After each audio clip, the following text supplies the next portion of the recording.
नमस्कार, मेरा नाम निधि शर्मा है और मैं आज आप सभी के सामने India's contribution to science and technology from ancient to modern का पार्ट 2 लेकर आई हूँ। तो लास्ट टाइम हमने shipping and ship building complete किया था, तो आज हम शुरू करने जा रहे हैं पोस्ट इंडिपेंडेंस से। तो आइए शुरू करते हैं।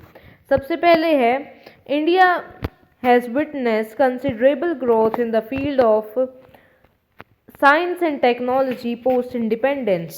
Significant achievements have been made in the area of nuclear and space science, electronics and defense. Means independence के बाद इंडिया ने कई सारी significant achievements बनाई हैं। किस फील्ड में? न्यूक्लियर साइंसेस के फील्ड में, जो स्पेस साइंस है उसके फील्ड में, इलेक्ट्रॉनिक्स के फील्ड में, डिफेंस के फील्ड में। India has the third largest scientific and technical man power in the world. Means India के पास दुनिया की थर्ड लार्जेस्ट साइंटिफिक और टेक्निकल मैन पावर है। In the field of missile launching technology, India is among the top 5 nations in the world.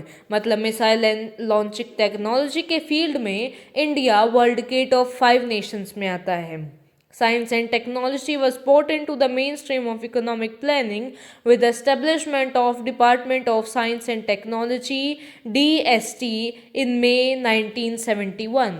Means जो science और technology है इसे हम इकोनॉमिक प्लानिंग की जो मेन स्ट्रीम थी, मीन्स जो इकोनॉमिक प्लानिंग की जो मुख्य धारा थी उसमें हम ये कब आई? जब DST means department of science and technology की स्थापना हुई। और ये कब हुई? मई 1971 में। DST today promotes new areas in science and technology and plays the role of nodal development for organizing, coordinating and promoting science and technology in the country. Means DST आज science और टेक्नोलॉजी के नए area को promote करता है, उसमें India को growth करने के लिए इंकरेज करता है। और जो नोडल डेवलपमेंट है किसके लिए? ऑर्गेनाइजिंग के लिए, कोऑर्डिनेटिंग के लिए और प्रमोट करने के लिए साइंस और टेक्नोलॉजी पूरी कंट्री में। Our country's resources are used to get maximum output in the field of agriculture industry.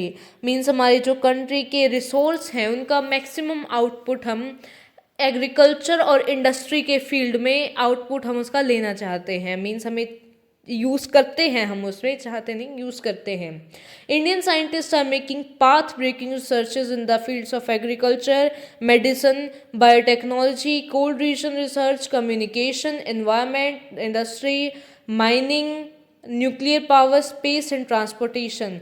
Means जो इंडिया के साइंटिस्ट हैं वो बहुत बड़ी बड़ी रिसर्चेस कर रहे हैं। किन फील्ड्स में? एग्रीकल्चर के फील्ड में, मेडिसिन के फील्ड में, बायोटेक्नोलॉजी के फील्ड में, कोल्ड रीजन्स रिसर्च के फील्ड में, communication, environment, industry, mining, nuclear power, space and transportation जैसी कई सारी इम्पोर्टेंट और वाइटल इंडस्ट्रीज में।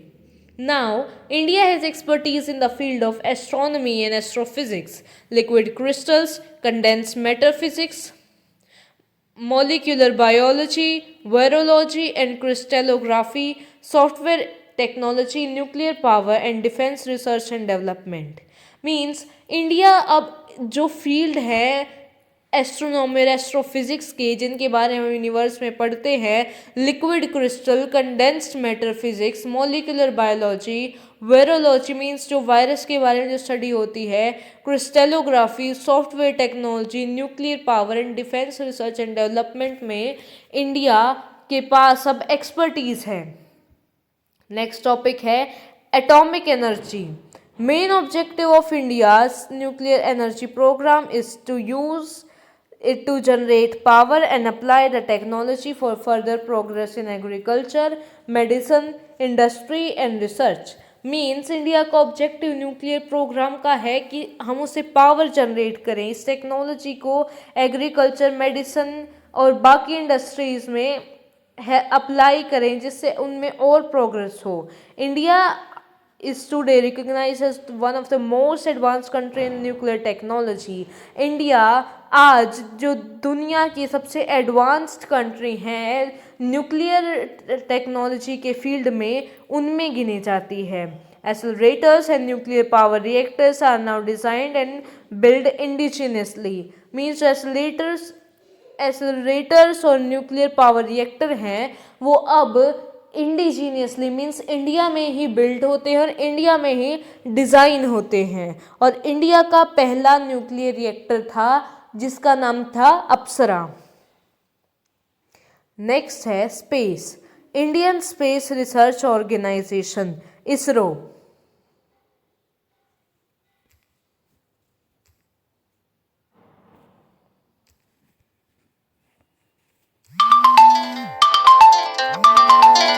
हेलो।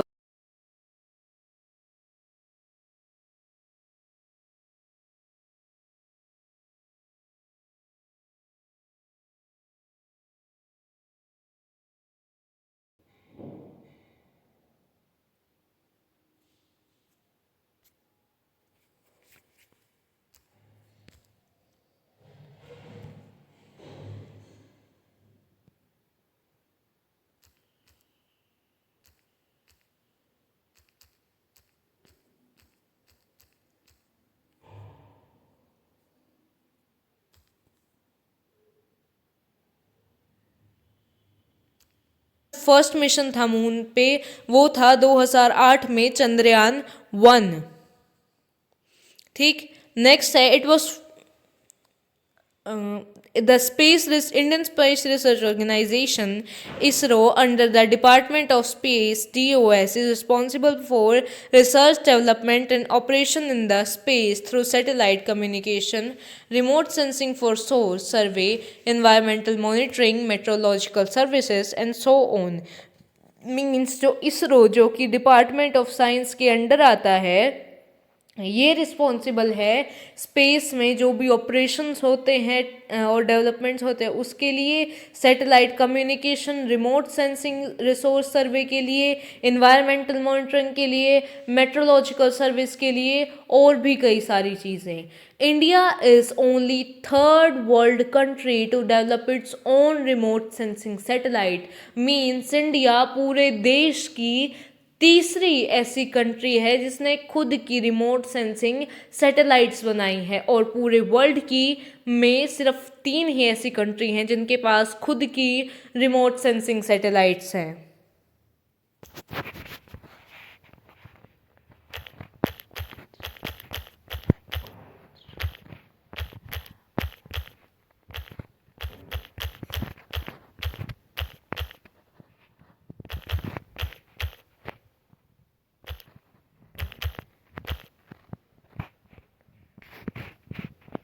एक minute.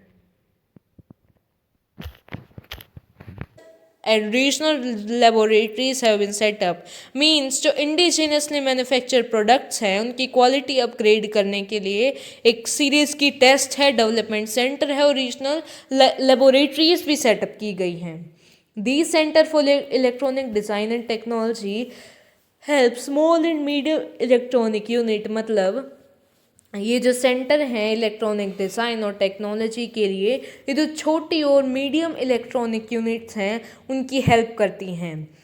Information technology IT is one of the most important industries Indian economy. The IT industry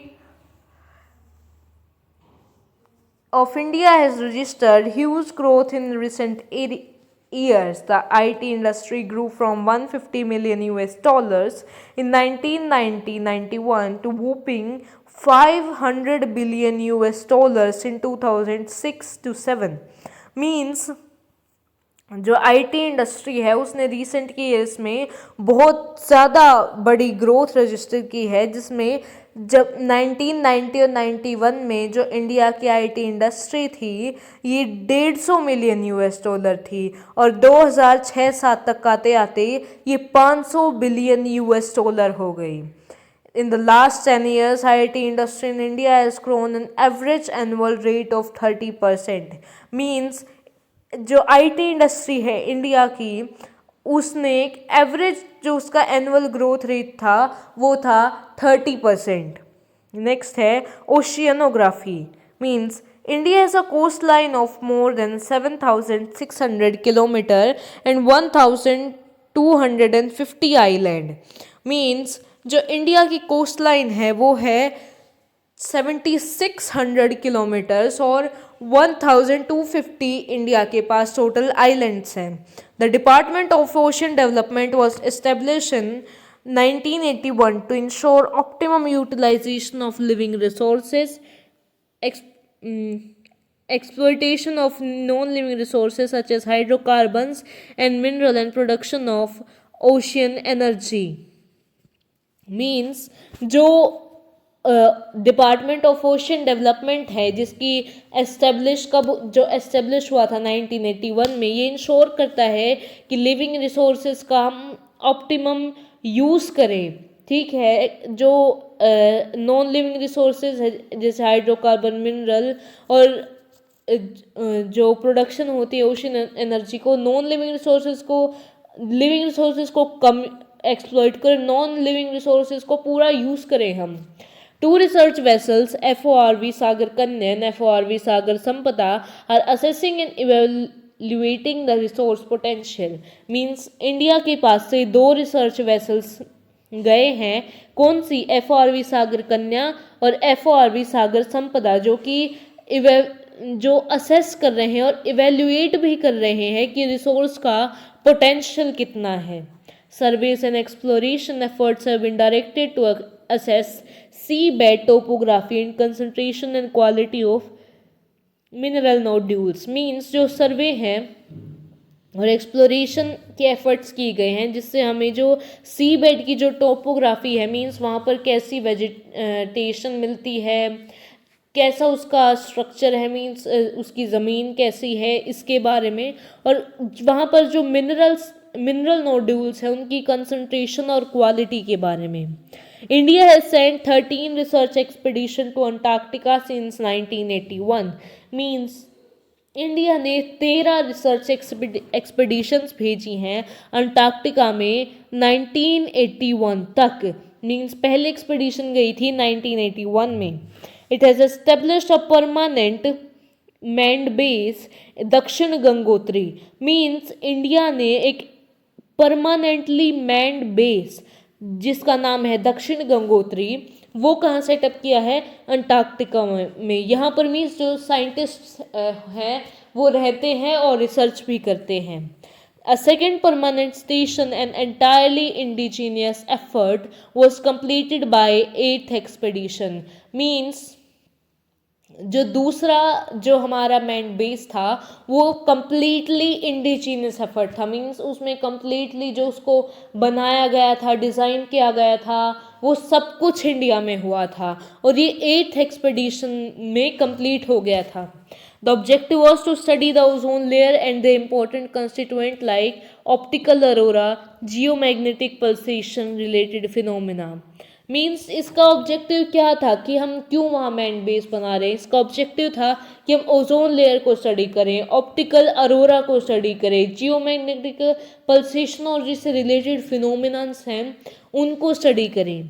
National Institute of Ocean Technology has been set up for the development of ocean related technologies। Means जो national institute of ocean technology है ये जो ocean related technology है इसके development के लिए बनाया गया है। नेक्स्ट है बायोटेक्नोलॉजी।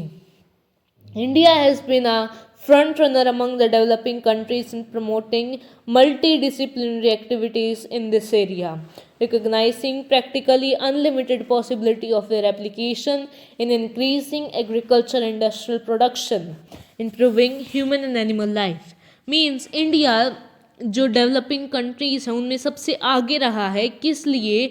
जो मल्टी डिसिप्लिनरी एक्टिविटी हैं बायोटेक्नोलॉजी के फील्ड में उनको डेवलप करने के लिए, प्रमोट करने के लिए, और ये कहाँ एप्लीकेट होती हैं? एग्रीकल्चर और इंडस्ट्रियल प्रोडक्शन को इंक्रीज करने में और ह्यूमन और एनिमल लाइफ को इम्प्रूव करने में। The national biotechnology board was formed in 1982। The Department of Biotechnology was created in 1986। Means जो नेशनल बायोटेक्नोलॉजी बोर्ड था वो 1982 में बना था और जो डिपार्टमेंट ऑफ बायोटेक्नोलॉजी है वो 1986 में बना था। The areas which have been receiving attention are called cattle herd improvement through embryo transfer technology, in vitro propagation and disease resistance plant varieties for obtaining high yield and development of vaccines for various disease.